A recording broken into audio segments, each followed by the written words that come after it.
말씀 찾아있겠습니다. 요한복음 1장 1절에서 5절까지 말씀.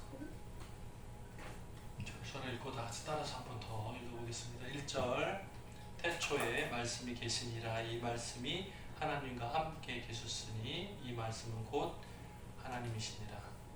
그가 태초에 하나님과 함께 계셨고 만물이 그로 말미암아 지은 바 되었으니 지은 것이 하나도 그가 없이 된 것이 없느니라.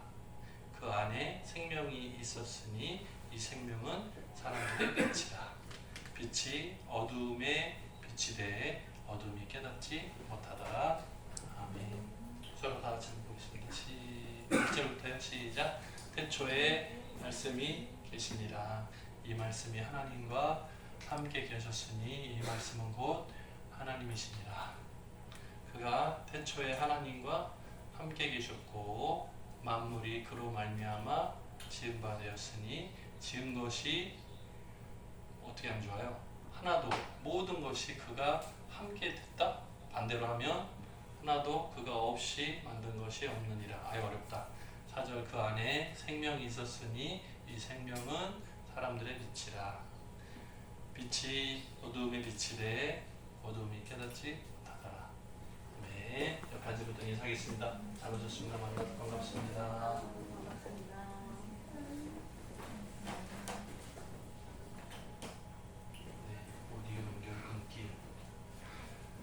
오늘 말씀의 제목은 하나님과 말씀이라는 제목으로 함께 은혜 나눠보고자 합니다.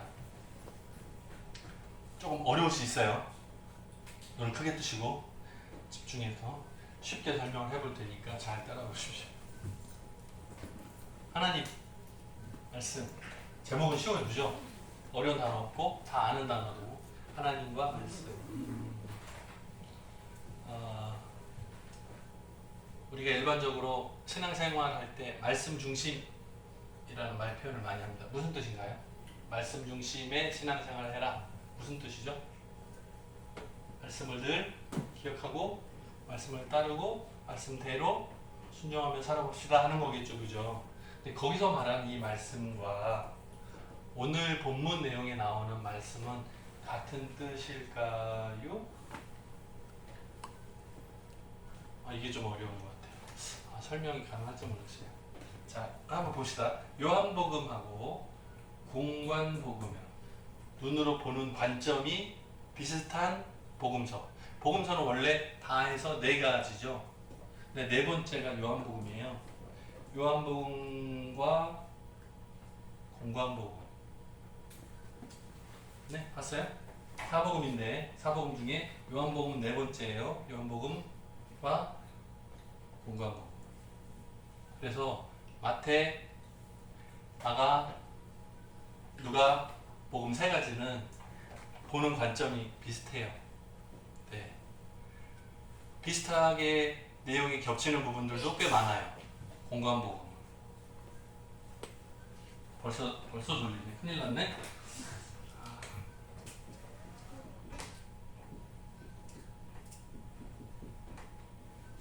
이걸 합쳐서 이거 3개를 합쳐서 공관복음이라고요. 요한복음을 따로 얘기해요. 이거는 관점이 좀 달라요.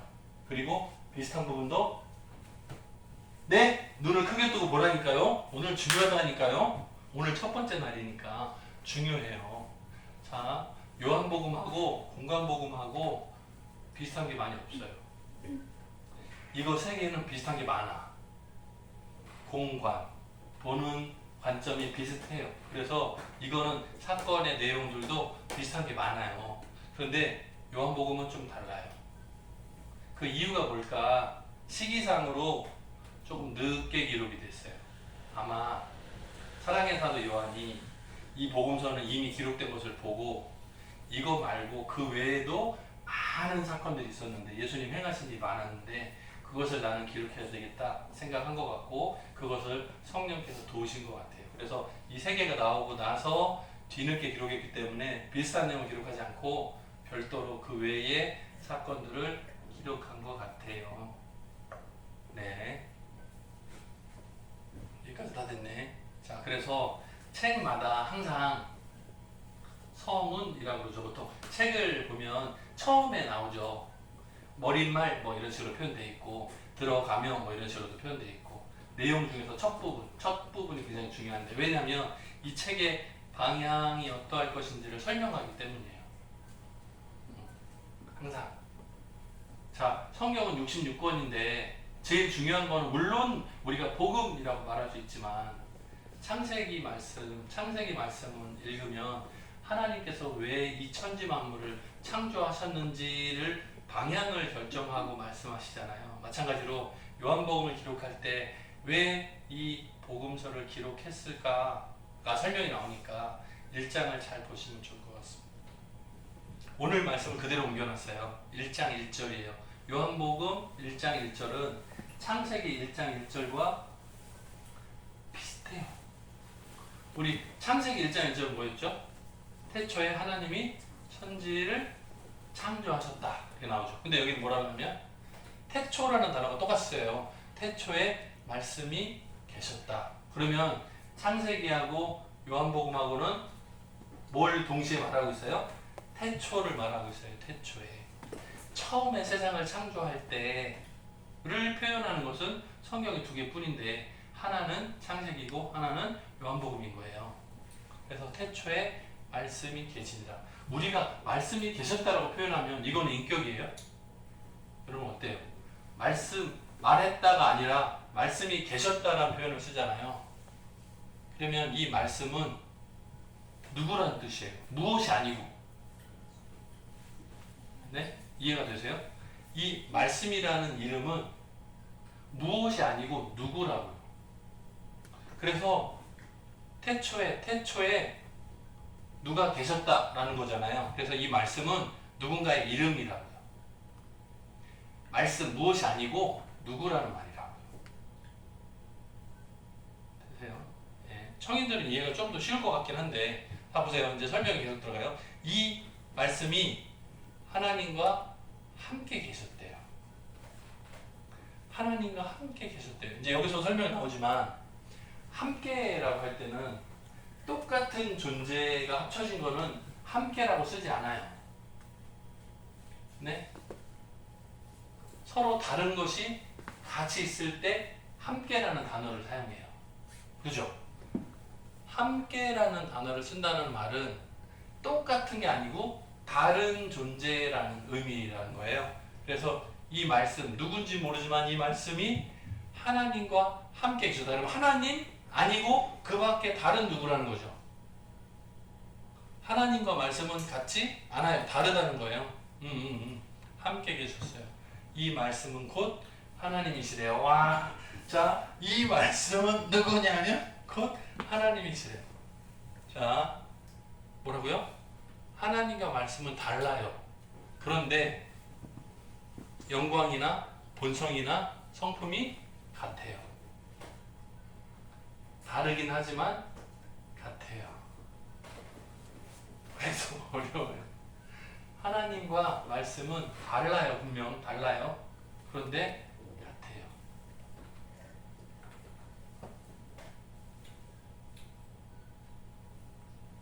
자, 보세요. 구약 성경에서 하나님의 표현이 많이 나와요. 하나님이라는 이름 나오고 여호와라고도 나오고 주라고도 나오고 여러 가지 표현이 나와요. 그런데 하나님의 아들은 신약 성경에서는 소개가 있어요. 예수 그리스도, 예수님, 메시아 이렇게 여러 개로 나와요. 그죠? 그런데 구약 성경에서는 예수님, 하나님의 아들이라는 이름이 공식적으로 쓰이지 않았고 뭐라고 쓰이냐면 여호와라는 이름으로 두루뭉술하게 쓰였어요. 왜? 같으니까. 같은 이름으로 쓰인 적이 있어요. 또 여호와의 사자라는 단어로 대신 쓰인 적이 있어요.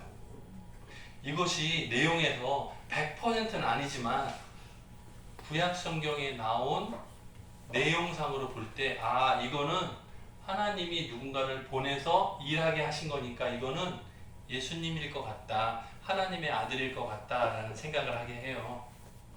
예를 들어볼까요? 여호와의 사자 예를 들어볼게요. 그 창세기에서 아브라함이 아들 이삭을 모리아 어디였지? 모리아 산에 올라가서 제물로 바치려고 할 때의 이야기가 나와요. 그러면 창세기 22장 처음 시작할 때는 여호와께서 아브라함에게 말씀하셨다 이렇게 나와요. 그런데 아브라함이 칼로 이삭을 잡고 치려고 할 때 아브라함아 아브라함아 부를 때는 누가요? 여호와께서가 아니고 여호와의 사자가로 나와요. 참 이상한 게 같은 본문의 흐름인데 처음에 아브라함한테 제물로 바쳐라 할 때는 여호와로 나와요. 여호와로 나와요. 그런데 하지 마라 하고 말릴 때, 하지 마라 할 때는 여호와의 사자가 나와요. 분명히 같은 내용을 전달하고 있는데 이름을 다르게 사용하고 있어요. 그래서 이삭이 죽임을 당할 뻔한 그 자리에 옆에 이제 순양이 준비되어 있잖아요. 그래서 여호와 이레라 우리가 말 표현하는데, 그래서 그 상황들이 예수님의 십자가 사건과 너무나 비슷하잖아요. 아들을 대신 보내고 죽이고 하는 그 과정도 비슷하잖아요. 그래서 그때는 여호와의 사자로 되어 있는데 이때가 예수님일 것이다 추정이 되는 거예요. 상황이 너무 비슷해. 이제 이런 상황들이 구약 성경에서는 예수라는 이름을 쓰지 않았어요. 그러나 여호와 혹은 여호와의 사자라는 이름으로 내용을 보면 이때는 예수님인 것 같다. 하나님 아니고 이름을 같은 본문인데 이름을 다르게 사용하는 걸 보면 이거는 하나님이고 이거는 하나님의 아들로 추정이 된다. 이렇게 보여지는 곳이 있거든요. 요한복음에서는 그 예수님, 하나님의 아들의 이름을 뭘로 표현한 거냐면 말씀으로 표현한 거예요. 그래서 태초에 말씀이 계시니라. 누구요? 이 말씀은 예수 그리스도 하나님의 아들을 의미하는 거예요. 그렇게 한번 바꿔서 읽어봐요. 태초에 예수님이 계셨다. 보세요. 예수님은 하나님과 함께 계셨는데 예수님은 곧 하나님이시라. 그래서 성부, 성자의 동격을 말하는 거예요. 하나님과 예수님이 함께 계셨어요. 그러니까 태초에 천지를 창조하시니라 할 때도 하나님이라는 단어가 복수형으로 쓰였어요. 하나가 아니고 둘 이상의 단어 표현으로 쓰였어요. 그러니까 하나님은 삼위일체 하나님이시니까 서로 의논하고 창조를 결정하신 것으로 보여져서 하나님 혼자 천지 만물을 창조하신 것이 아니라 빛이 있으라라고 말씀하시죠. 그 말씀의 단어와 이 신약의 말씀의 단어는 공통으로 보여집니다. 하나님께서 계획하고 준비하셨겠지만 실행하는 것은 예수님이셨던 걸로 보여져요. 그래서 천지 만물을 창조하셨을 때 하나님이 창조하셨습니다. 틀린 말은 아니에요. 그런데 예수님이 창조하셨습니다 해도 맞는 말이에요. 그래서 말씀으로 창조하셨다고 우리가 기억하고 있는데 하나님의 말씀으로 있으라 했을 때 만들어졌다라고 할 때 예수님이 천지 모든 만물을 창조하셨다 때문에 이 세상과 관련된 부분의 책임을 예수님이 감당하신 것이 아닌가 전체적으로 보면 그렇습니다. 그 다음에 여기 보면요. 하나님의 아들과 거의 같은 의미로 이렇게 쓸 수밖에 없는 거예요. 명확하지 않으니까 하나님의 아들과 거의 같은 의미로 뭐라고요? 말씀이라는 단어가 사용되고 있어요. 우리가 이거를 예수님으로 바꿨더니 통하잖아요. 마찬가지 이야기예요. 자, 우리가 일반적으로 말씀을 복음이란 단어로도 교환해서 써요. 그죠? 우리가 하나님의 말씀을 듣고 영접해요. 자, 그러면 말씀을 듣고 그 말씀대로 믿고 말씀을 따르고 이렇게 하잖아요. 근데 그 말씀이란 단어를 예수님이라는 단어로 바꿔서 치환해도 이해가 충분히 가능해요.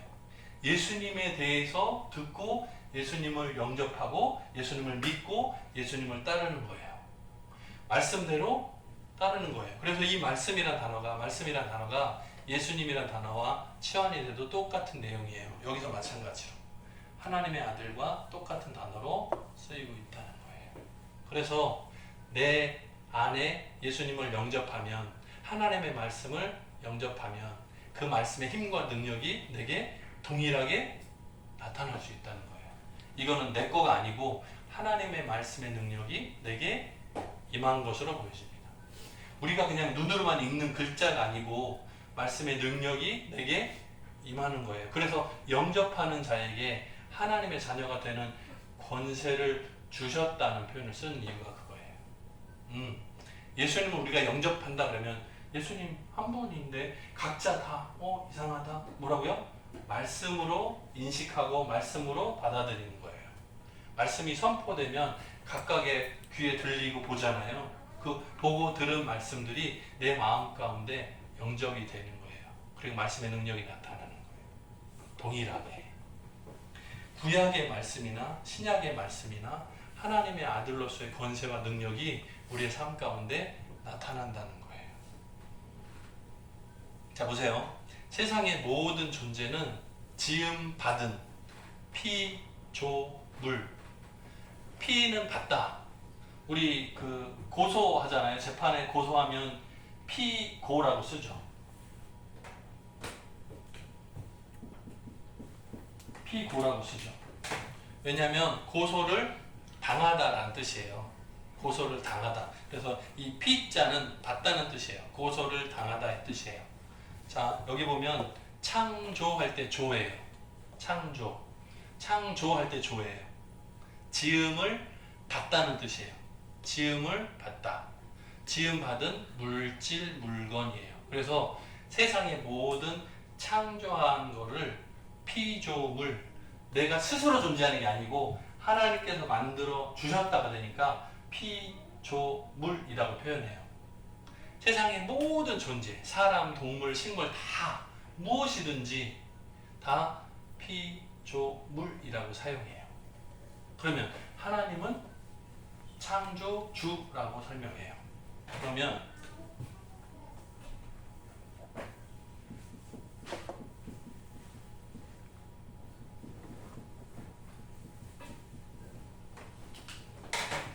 창조주와 지음 받은 피조물과의 관계가 되죠. 자 그런데 하나님의 아들은 여인의 몸으로 태어나긴 했지만 피조물이 아닌 거예요. 왜요? 하나님과 말씀은 언제부터? 태초부터 계셨기 때문이에요. 그래서 지음 받은 것만 피조물이라고 사용해요. 하나님과 예수님 외에는 피조물이에요. 하나님과 예수님 이외에, 하나님과 말씀 이외에는 다 피조물이에요. 구원의 능력이 없어요.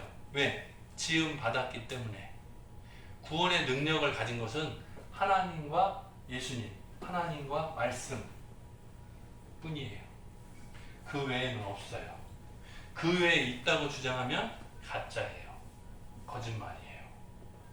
그러니까 세상의 모든 존재, 사람이든 동물이든 물건이든 무엇이든지 다 지음 받았어요. 하나님께서 말씀으로 창조하셨어요. 그러니까 지음 받은 피조물은 다른 세상의 모든 것들은 구원 능력이 없어요.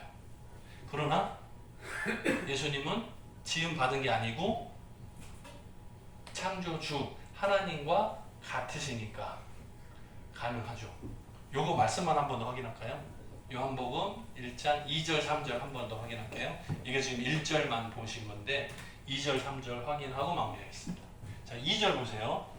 그가는 말씀인데 말씀은 곧 예수님이니까 예수님은 태초에 하나님과 함께 계셨고 그죠? 이해가 되죠? 3절 모든 만물이 예수님으로 말미암아 지은 바 되었으니 지은 것들이 하나도 빠짐없이 다 예수님이 관여해서 만들었다는 뜻이에요. 예수님 없이 만든 거 하나님이 몰래 야 아들아 잠깐 있어봐라 내가 혼자 몰래 만들 없어요.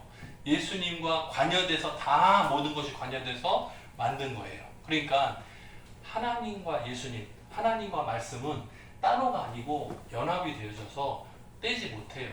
연합이 되어 있는 상태인 거예요. 그러니까 창조하실 때도 의논을 통해서 하나님과 말씀이 하나님의 말씀으로 있으라 그러면 만들어지는 거거든요.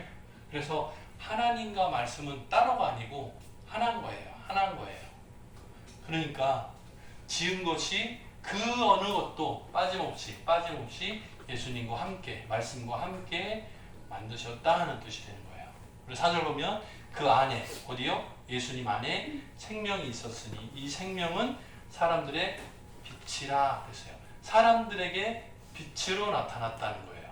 자, 빛이 어두움 가운데 사람들이 있는데 빛이 비추었어요. 그러면 어두운 데다가 빛을 비추면 우리는 눈부셔 이렇게 하잖아요. 근데 빛이 어둠에 있는데 뭐라고요? 어둠이 깨닫지 못하더라. 빛이 비쳤는데 볼 수 없는 거예요. 왜? 믿음의 눈이 닫혀서요. 믿음의 귀가 닫혀서 듣지 못하고 보지 못하는 거예요. 예수님도 그런 비유로 설명하셨어요. 눈으로 보아도 보지 못하고 귀로 들어도 듣지 못한다라는 말 표현이 있어요. 말씀 가운데 저 똑같은 거예요. 영적으로 죽어 있으면 죽은 사람한테 야 몰라요. 죽었으니까 몰라요. 그러나 생명은 누구에게? 말씀 가운데 있잖아요. 그 안에 예수님 안에 생명이 있으니까 우리가 아담과 하와를 만들고도 그 코에 생기를 불어넣으니까 생명이 되잖아요. 그러니까 말씀의 능력이 우리들에게 임할 때 우리가 생명을 얻는 거예요. 구원을 얻는 거예요. 예수님 만나기 전에는 영적으로 죽어 있는 거예요. 잠든 정도가 아니고 죽은 거예요. 우리가 죄 때문에 죽었더니예요. 죽었었어요. 과거에는 예수님 만나기 전에는 죽었어요. 모르는 거예요. 아무리 말씀을 얘기하고 선포를 하고 해도 이미 죽었기 때문에 듣지 못하는 거예요. 보지 못하는 거예요. 그런데 예수님의 말씀을 보고 듣고 알고 깨닫는다는 것은 뭐예요? 하나님의 은혜를 통해서 구원을 얻었다는 거예요.